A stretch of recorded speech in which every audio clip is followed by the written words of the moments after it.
ஆரோக்கியமும் அறுசுவையும் சங்கமிக்கும் மாபெரும் FMCG எக்ஸ்போ அண்ட் ஃபுட் பஜார் 2025 நாள் டிசம்பர் 26, 27 மற்றும் 28 தேதிகளில். இடம் சென்னை ட்ரேட் சென்டர், நந்தபாக்கம். அனைவரும் வருக.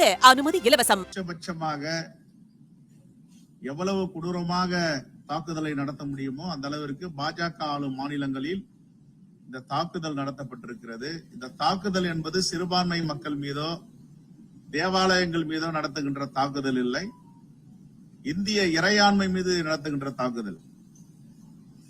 தொடர்ந்து மோடி அரசு இதை செய்து வருகிறது. இதனுடைய தாக்கம் உலக நாடுகளில், வெளிநாடுகளில், குறிப்பாக லண்டன் மாநகரில், கனடாவில், அமெரிக்காவில் நம்முடைய இந்தியாவுடைய வரலாறு பெருமைகள் எல்லாம் தலை குனியும் விதமாக சில மதவாதிகள் நடந்து கொள்கிறார்கள். இதை வன்மையாக காங்கிரஸ் பேரியக்கம் கண்டிக்கிறது. எங்கெங்கெல்லாம் சிறுபான்மையாக மக்கள் வாழ்கிறார்களோ, அது இந்துக்களாக இருந்தாலும் சரி, கிறிஸ்தவர்களாக இருந்தாலும் சரி, இஸ்லாமியர்களாக இருந்தாலும் சரி, மொழி சிறுபான்மையர்களாக இருந்தாலும் சரி, அவர்களுக்கு பாதுகாப்பு கொடுப்பது இந்திய அரசின் கடமையாகும். ஆகவே இனிவரும் காலங்களில் இப்படிப்பட்ட வன்முறைகள் நடக்காமல் உத்தரவாதம் அளிக்க வேண்டும். அதே போன்று பங்களாதேஷில் சிறுபான்மையாக இருக்கின்ற இந்துக்களுக்கு பாதுகாப்பில்லை. இதையும் மோடி அரசு உத்தரவாதம் செய்ய வேண்டும். உலக நாடுகள் எல்லாம் அவரை பார்த்து உலக நாடுகள் எல்லாம் அவரை பார்த்து உறவு வைக்க சொல்லும் மோடி அரசு ஏன் இந்துக்களுக்கு பங்களாதேஷில் பாதுகாப்பில்லை? இதுவரை ஒரு கண்டனம் கூட தெரிவிக்கவில்லை. உடனடியாக அந்த பங்களாதேஷ் தூதரர்களை அழைத்து திருப்பி அனுப்பியிருக்க வேண்டாமா? இதையெல்லாம் இந்தியர்கள் கேட்கும் கேள்வி. மோடியுடைய காதில் விழுகிறதா விழவில்லையா என்று தெரியவில்லை. SIR எப்படி பீகாரில இறந்தவர்களை அழைத்து வந்து எங்கள் தலைவர் ராகுல் காந்தியோடு தேநீர் சாப்பிட வைத்தார்களோ, அதே போன்று மடிப்பாக்கம் பகுதியில உயிரோடு இருப்பவர்களை இறந்தவர்களாக கணக்கில் எடுத்துக் கொள்ளப்பட்டு இருக்கிறது. இது தேர்தல் ஆணையம் மிகவும் உன்னிப்பாக கவனிக்க வேண்டும். தெளிவான முறையில் தகுதியானவர்கள் எல்லோருக்கும் வாக்குரிமை அளிக்க வேண்டும், தகுதியற்றவர்களுக்கு வாக்குரிமை அளிக்க கூடாது. இந்த இரண்டு நோக்கம்தான் காங்கிரஸ் பேரியக்கத்துடைய எங்க மாவட்ட தலைவர்களுக்கு நாங்கள் சொல்லும் தொடர் செய்தியாகும். ஆக இந்த அடிப்படையில தேர்தல் ஆணையம் மிகவும் தெளிவாகவும் நேர்மையாகவும் நடந்து கொள்ள வேண்டும்.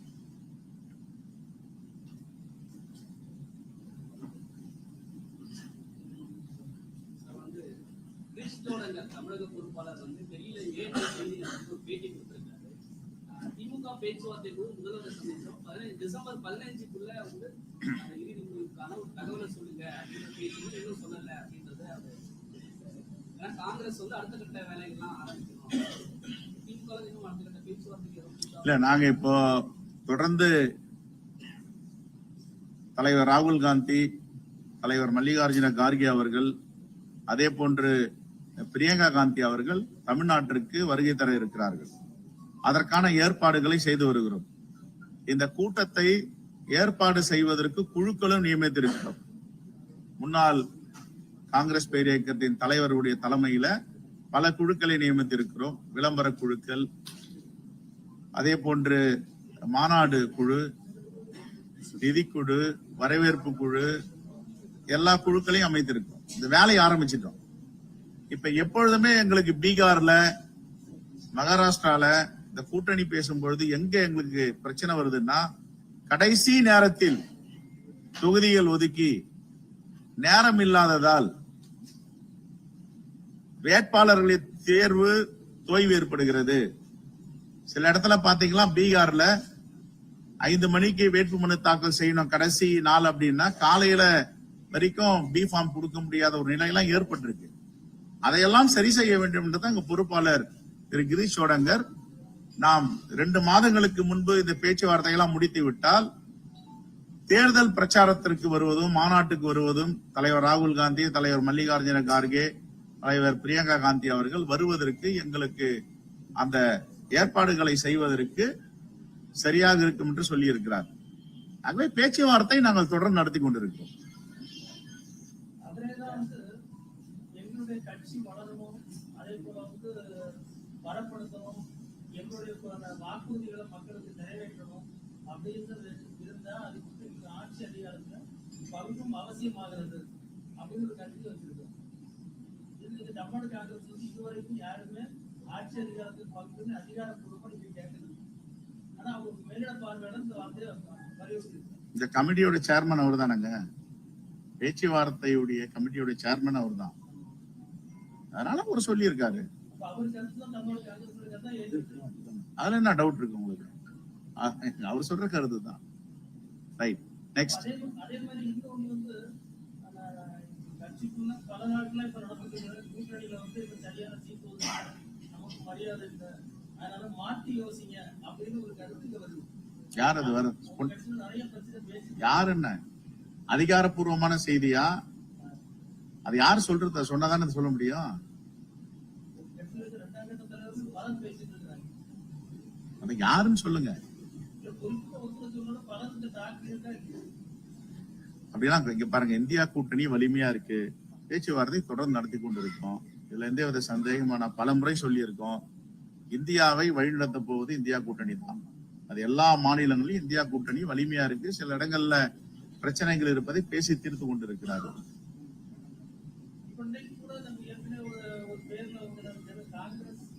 மறுமலர்ச்சி போராளிகள் பேருக்கு ஒரு கடிதம் எழுதினார்.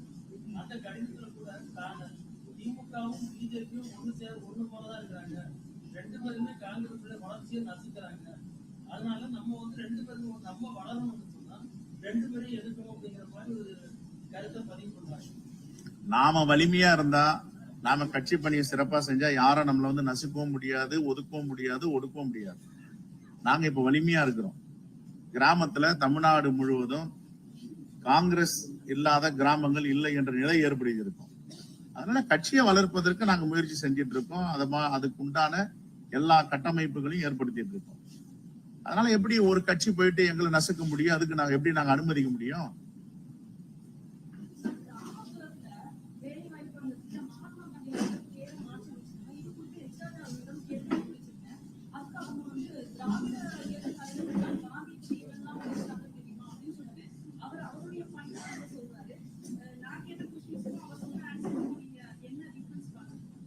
அதான் ராஜா, எச் ராஜா. சம்பந்தம் இல்லாம பேசுறதா எச் ராஜா. சம்பந்தம் இல்லாம பேசுவாரு. கூட்டணி மாற்றங்கள் இல்லை, இந்தியா கூட்டணி வலிமையா இருக்குன்னு சொல்லி நீங்க மாநில தலைவர் சொல்றீங்க. உங்க கட்சியில் உள்ள திருச்சி வேலுச்சாமி பல பத்திரிகையாளர் சந்திப்பு, பல டிவி டிபேட்டுகள் காங்கிரஸ் மாற்றி யோசிக்கணும் அவர்தான் பேசுறாரு. அது அவருடைய சொந்த செய்தி, கட்சியோட செய்தி கிடையாது. அவர் பேசுறதுலாம் அவருடைய சொந்த பேச்சு, கட்சியோட பேச்சு கிடையாது. கூட்டணிக்கு விரோதமா ஒரு கட்சியில் கேட்கணும் நாங்க நாங்க பல முறை தெளிவா சொல்லிட்டோம். அவர்களுடைய சொந்த கருத்து, கட்சியோட கருத்து கிடையாது. இப்ப சொல்றீங்களா, நிறைய பேர் பேசுறாங்க, நிறைய பேர் மறுமலர்ச்சி காங்கிரஸ் எழுதுறாங்க, அதெல்லாம் அவங்கவுங்க விருப்பம். அதுக்கும் காங்கிரஸ் பேர் இயக்கத்திற்கும் சம்பந்தம் கிடையாது. ஏங்க, நான் பல முறை சொல்லி இருக்கேங்க, இந்தியா முழுவதும் இந்தியா கூட்டணி வலிமையா இருக்கு. எங்க நோக்கமே எங்க தலைவர் ராகுல் காந்தியை பிரதமராக்க வேண்டும். அதற்காக இந்தியா முழுவதும் இந்தியா கூட்டணி வலிமையாக இருக்க வேண்டும். எங்க பார்வை தான். ஒவ்வொருத்தருக்கும் ஒரு பார்வை இருக்கலாம். தமிழ்நாடு காங்கிரஸ் கமிட்டியை பொறுத்து தெளிவா இருக்கிறோம்.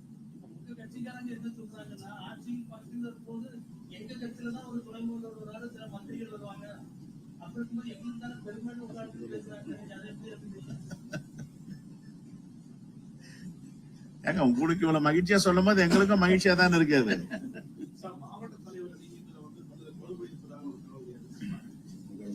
எங்கேயும் எந்த மாவட்டத்திலும் குளறுபடி இல்ல. குளறுபடியை பண்ணணும்னு சில பேர் பண்ணிட்டு இருக்காங்க. அதுல ஒன்னும் எந்த குளறுபடியும் நடக்கல. அது மாதிரி எங்க ஆதாரப்பூர்வமா இருந்தா நாங்களே நடவடிக்கை எடுப்போமே. எந்த ஆதாரப்பூர்வ நடவடிக்கை வரலையே. நீங்க ஏதாவது ஆதாரம் தான் கொடுங்க.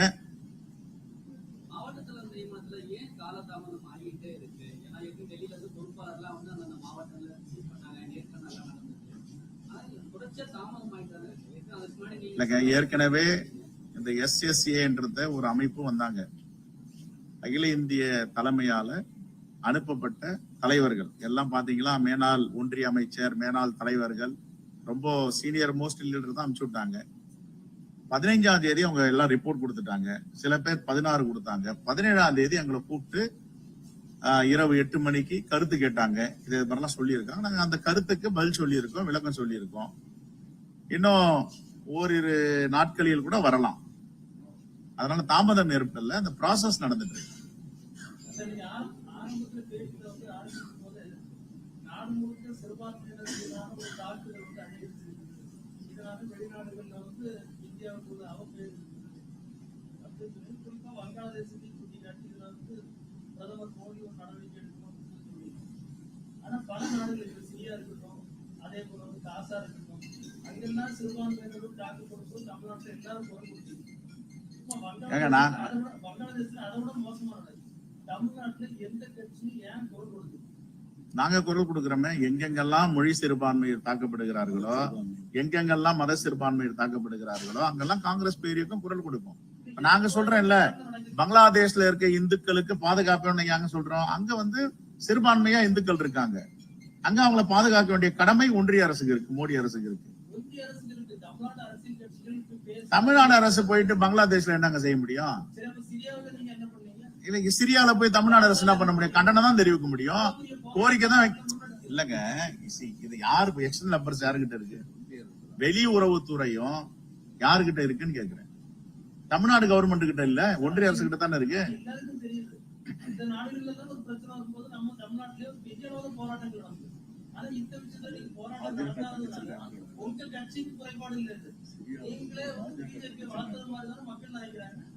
பாஜகவுடைய நிலைப்பாடு என்ன? அதுல பாரதிய ஜனதா கட்சியுடைய நிலைப்பாடு என்னன்னு கேக்குறேன். சிரியாவுல கண்டிச்சாங்களா? ஏங்க, இங்க வந்து இஸ்லாமிய தீவிரவாதின்னு சொல்றீங்க பிஜேபி தலைவர்லாம். ஆப்கானிஸ்தான்ல தலிபான் யாரு? தலிபானை கூப்பிட்டு விருந்து கொடுக்கிறார் பிரதமர். தாலிபானை கூப்பிட்டு வரவேற்பு கொடுக்கிறார் நாடாளுமன்ற அலுவலகத்துல. என்ன ரெட்டை நிலை தானே அது? எந்த அரசியல் கட்சி பண்றாங்க? யாரும் நாங்க பண்ணலையே, காங்கிரஸ் ஆட்சியில் அது மாதிரி பண்ணலையே. தீவிரவாதம்னா தீவிரவாதம் தான். நீங்க ஒரு பக்கம் தீவிரவாதத்தை எதிர்ப்பீங்க, இன்னொரு பக்கம் தீவிரவாதத்தை ஆதரிப்பீங்களா?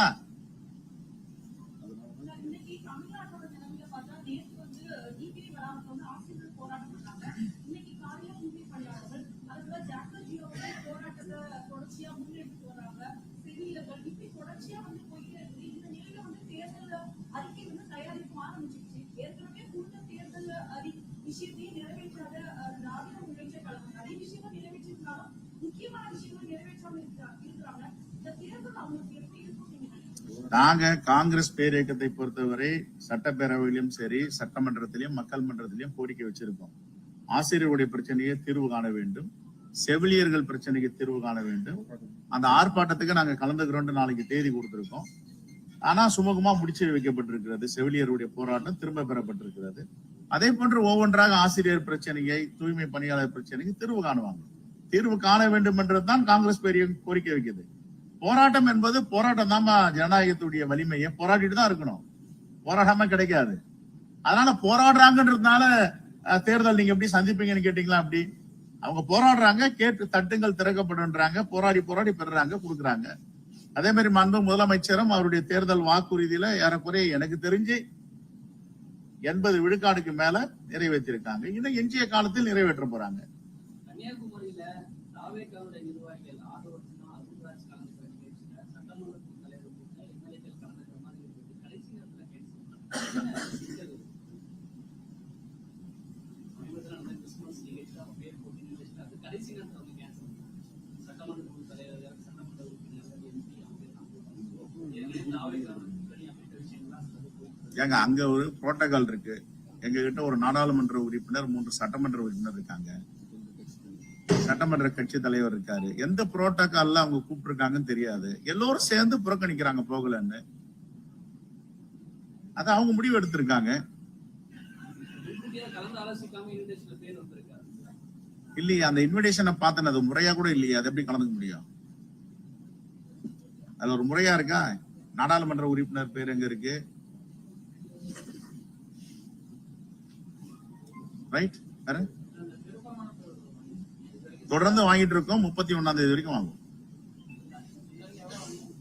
இது வரைக்கும் ஏறக்குறைய 2000 விருப்ப மனுக்கு மேல வந்திருக்கு.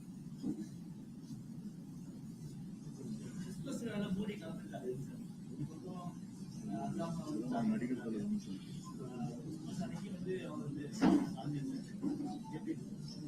செவாலியர் விருதுன்னு உயர்ந்த விருது ஒண்ணு இருக்கு, நடிகருக்கெல்லாம் கொடுப்பாங்க. அதை விட விருதே கிடையாது செவாலியர் விருது. அந்த விருதை வேணா அவர் கொடுக்கலாம். Right, thank you.